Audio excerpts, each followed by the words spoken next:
So from an all four position, we'll get you step forward with your right foot. Keep the heel to the floor, keep everything facing forward, and rest your chest over the top of your knee, applying a wee bit more pressure to it and encouraging a deeper stretch into your ankle, into your Achilles, as you rest here for a full minute. Reach your hands out in front, and that will encourage the momentum to lean you forward and pull you deeper into the stretch.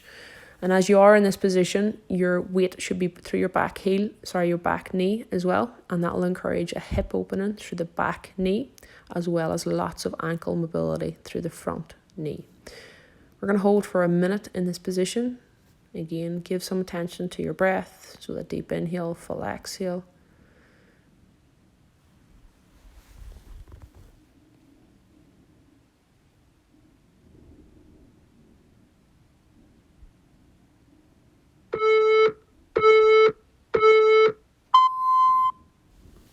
And then we are going to switch over to the second side. Again, exact same thing. Heel and toe to the floor. Knee rests over, chest rests over your knee, as you reach forward with both hands. Allow the hips to fall into the gap between your back knee and your front heel. And breathe your way through the position.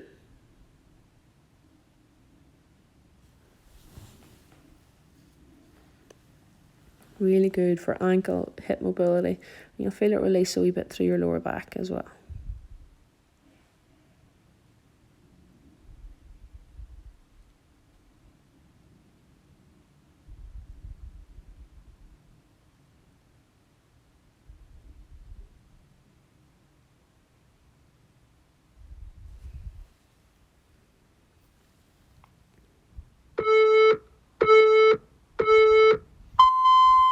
After we spend some time there, we're now going to move to a hamstring focus stretch. So from here, I just raise up with my chest, I sink backwards with my hips. So the hips are still high. You lengthen out with the front foot. We've got two options here for the stretch. You can keep your toe placed down towards the floor in plantar flexion, and this will make the stretch a wee bit easier, but work around ankle mobility. You'll see here my spine remains nice and tall and my hands are on the floor. To intensify it, I just pull my toe up towards the ceiling, and this just gets right into the hamstrings all the way up into the attachment in the glute. If you need some extra assistance here, you can place a foam roller or a block underneath each hand, and that will allow the stretch to not feel as intense. Again, we're going to spend about a minute in this pose, so focus on a deep inhale, slow exhale.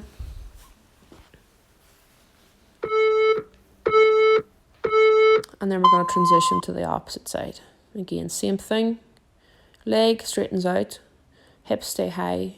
We're going to start with the toe pointed down towards the floor to work ankle mobility and ease yourself into the stretch. Arms are straight, chest is long, and hips are high. Then again, once we want to intensify it, we're going to think about pulling that toe up towards the ceiling. Lengthen out through the hamstring and breathe.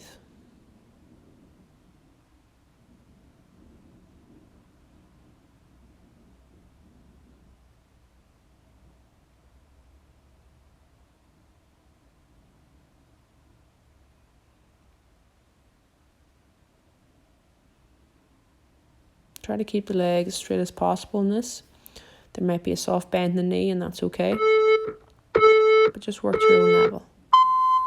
And to come out of this position, I want you to part your knees as wide as possible and turn out with the toes. And then just sit your hips back into the gap. And then again, use a foam roller or use a block and rest your elbows on top, or just drop your elbows to the floor. Either way, chest is tall, hips sit back. And this is a really, really intense stretch for your groin region, your inner thigh area. So it will require you to come in closer contact with your breath to help everything relax and unwind. Again, we're going to spend a minute in this position.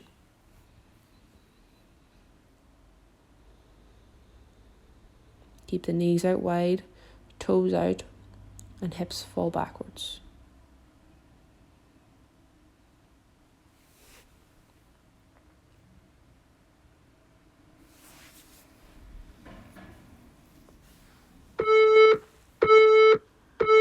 To come out of that, then just press up onto your hands, lift up onto your knees, and then slide your feet out a wee bit wider. So this is straddle forward fold.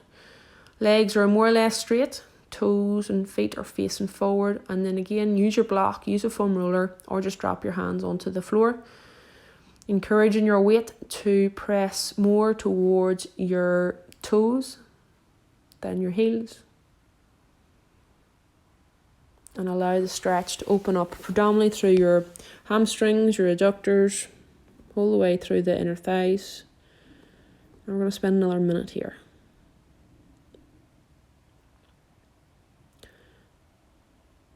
Doesn't matter if the hands don't go to the floor, just focus on lengthening through the legs, keep the spine tall, and then come to whatever level you have. So don't be afraid to prop yourself up onto a bit more of a support underneath your elbows, your hands, to make it more comfortable. From there then, we're going to move into a seated position, a cross-legged forward fold. So one leg goes in front, doesn't matter which one. And then from there, you're going to begin to lean forward with your chest, allowing your hands or elbows to come to the floor in front of you. I'm just going to pause here. Really nice stretch to get in through the outside of the glute and slightly in through the lower back.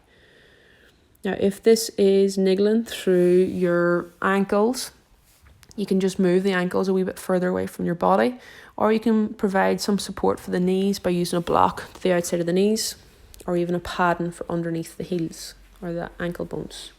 Either way, it's a pause for 1 minute, and then we'll switch to the second side.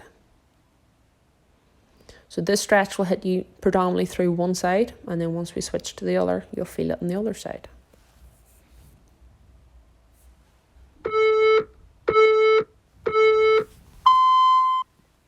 Again, we just lift up through the chest, we'll spin our legs around. So we're now going into the same stretch on the opposite side, and you'll feel that fire up the glute on the other side straight away as you lean forward. Do try to keep your sit bones, i.e. the bony parts of the bum, in contact with the floor, and then just fold forward from your chest. So everybody will be in different positions once you come into this. Really nice for your glute and your lower back area.